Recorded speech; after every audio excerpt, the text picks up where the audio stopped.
सासे junior doctor Moumita देबखौ कलकातानि आरजिकर मेडिकेल कलेज हस्पिटालाव जिनाहारि खालामनानै बुथारनाय जादोंमोन।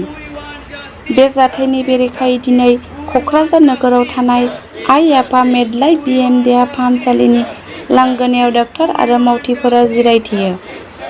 मख'नो गोनांदि कलकातायाव बे मुगैथाव खामानिनि हेंथायै हादोरनाङि इन्डियान मेडिकेल एस'सिएशनआ दिनैनिफ्राय 24 घन्टा सोमावसारनो खावलायदों। बे समावनो देहा फाहामसालिनि सामलायगिरिया कलकातायाव जानाय जाथायखौ सोंखारिदों आरो सुबुं सिबिथायाव उखैहाब थानाय सासे डक्टरखौ जिनाहारि खालामनाय आरो बुथारनाय जाथायाव दुखु फोरमायदों। बे समावनो सोमावसारनायाव बाहागो लानाय आइ आफा मेदलाइ बिएम देहा फाहामसालिनि सासे डक्टर निजोम महिलारिया खौरां बिलाइयाव दुखु फोरमायदों।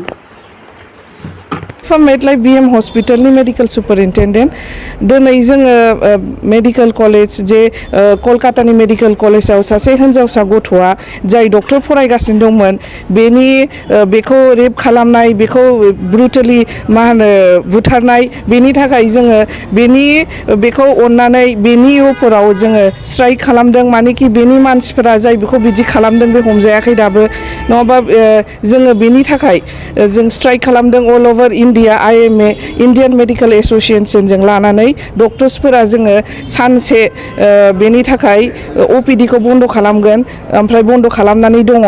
दा खालि इमारजेंसि सार्भिसासल' अन जानानै दङ।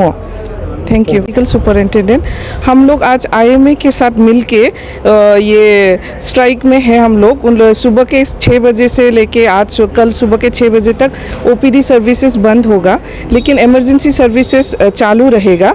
और ये हमने किया है क्योंकि जो हमारा मेडिकल कॉलेज, जो RG Kar medical college Kolkata के इंसिडेंट के लिए ही हम लोग सपोर्ट कर रहे हैं उन लोगों को, कि मतलब जो डॉक्टर्स हैं उनका सपोर्ट में हम लोग ये सब कर रहे हैं। Thank you.